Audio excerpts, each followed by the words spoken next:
Welcome to True to Blueprint. That was terrible last night. It brought to mind the Shakespeare quote that I selected before that. No, I didn't. I just selected it today. "'Tis best to weigh the enemy more mighty than he seems." And we certainly find a way to outplay Boston. We did it in the playoffs. A couple games we didn't. We were terrible. But it's important because we're going to have to go through them. It's almost invariable because the stupid Lightning have pulled out to this insane lead. And although I don't think they're going to be any better in the postseason than they usually are, they're still not going to be in second place. It's going to be us and Boston in second and third fighting it out. And we're going to have to beat them. If we play them the way we played them, we'll beat them except for one stupid thing that we cannot do. These guys wait for us to make a mistake. They know they can't skate with us. So they look at their film and say, where are they most likely to be vulnerable? And they take those mistakes and they rarely miss. I mean, they could have... We should have won that game. Mitch got a goal. Mitch. He's wonderful. But now, Elliot Friedman is, I don't think of it, was it Friedman or, what's his name? Kiprios. I don't feel good. You think that Kiprios remembers my name? No, so I don't have to remember his. And he says that Mitch, now there's no way they can possibly sign Mitch for more than a year or two because, how'd you sign Nylander? You signed him. You better sign Mitch because a team without Mitch is not going to win anything. He's making John Tavares look this good. Whether you like to believe it or not, Tavares has some natural skills, some natural talents, and Mitch knows exactly where to find him at the right moment. I'm telling you, Tavares makes some big mistakes. He should not try to backcheck. I've said this before. And in transition, if he's got Zach and Mitch, he should let them do their thing and go get in position there. Because yesterday, Hutch had to save his ass. And now we've got this new star ski called Hutch. I can't stop. Whoa, the table. Hell. The goalie is Hutchinson. This is new, the table. No, the table isn't new. No, the rocking back and forth like we're having a earthquake. We're not. We're Happens We're having furniture we assembled ourselves. And that's the other thing, okay? My husband is my erstwhile husband, but we're still not divorced or anything. He's got to move back in here now because he is the best at what he does. He is a Unix, Linux, mainframe system administrator, an analyst. He does DevOps. He understands the whole field. So why didn't somebody hire him and let him work for more than 6 months? It's obvious that you get a deal with Doug. He needs a job because he only works 6 months. So then you get this like $100 an hour person for $50. Well, lovely, but like I told him, make 25 and work all year. How's that work? But he's brilliant at what he does.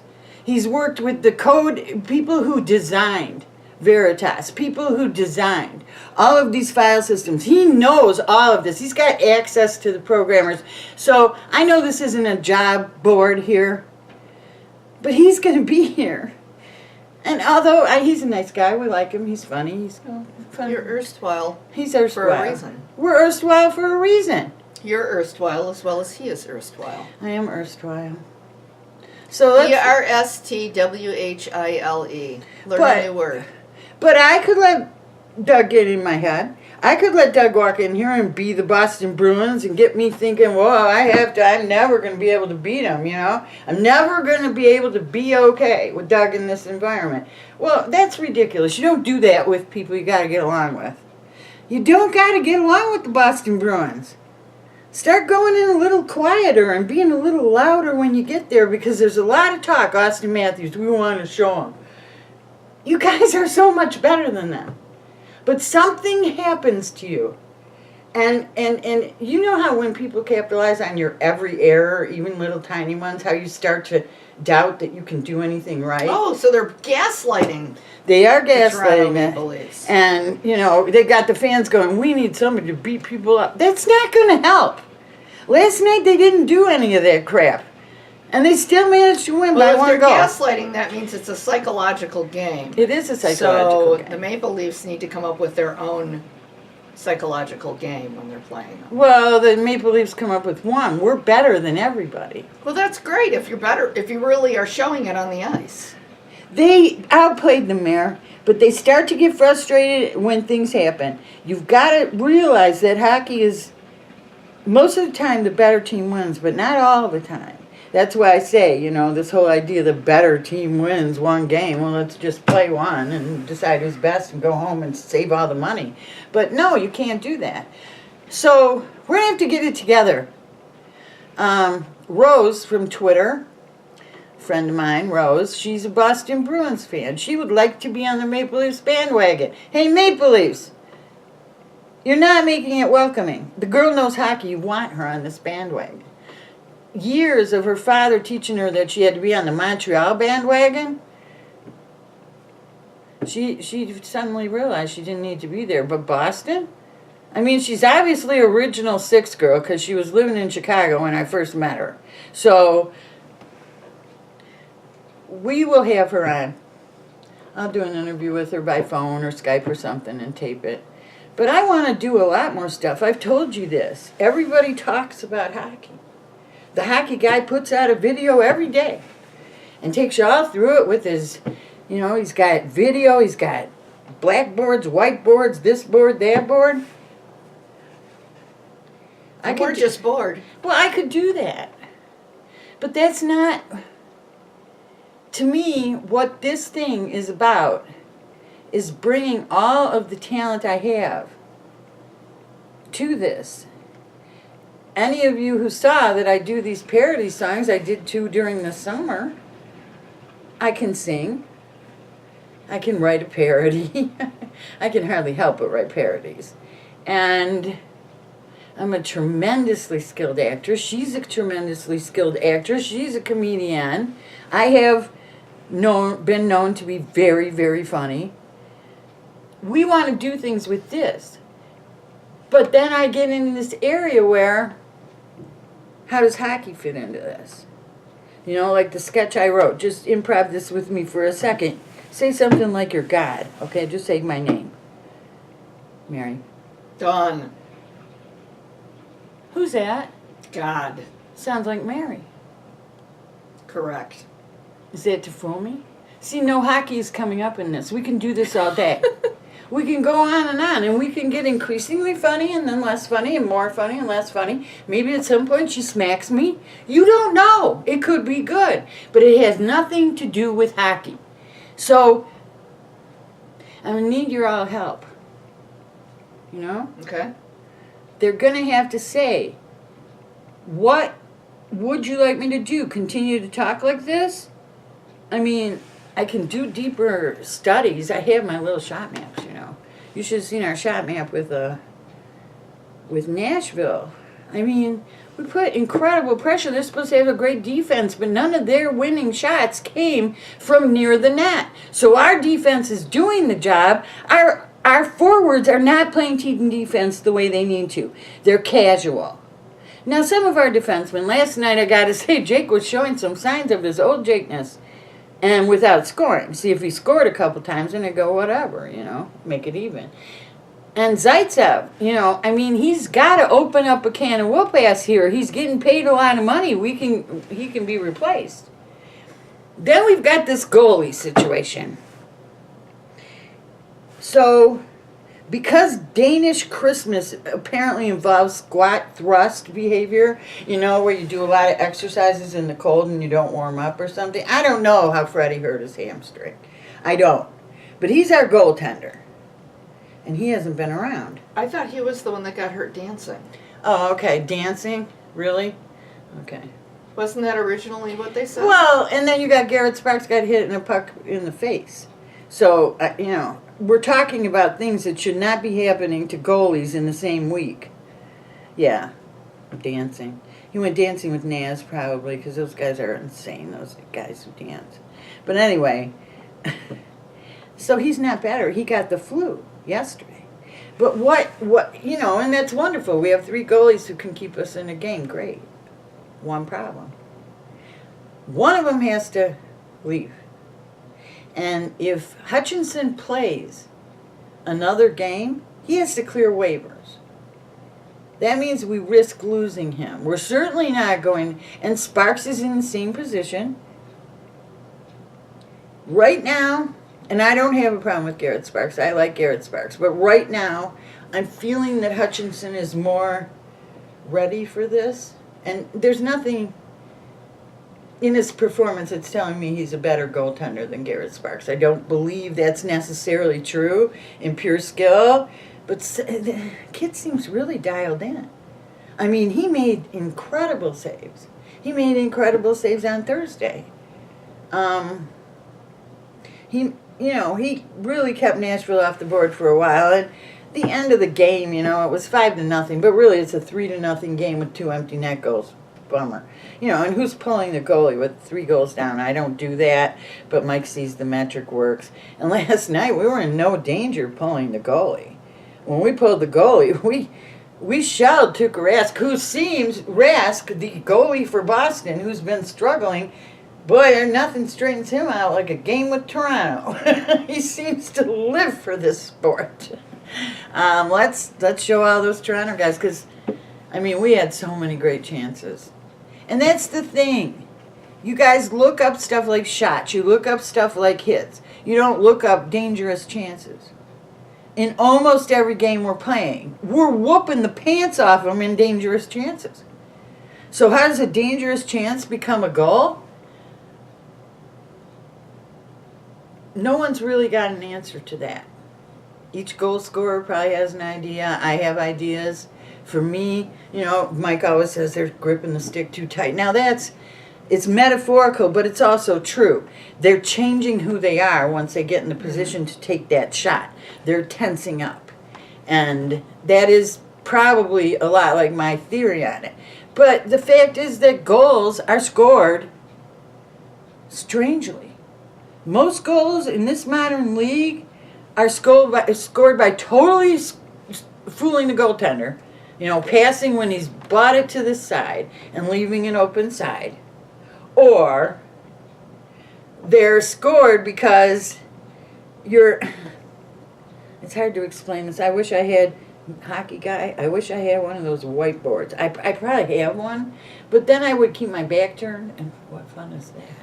See, I'm a ham. You guys aren't using this.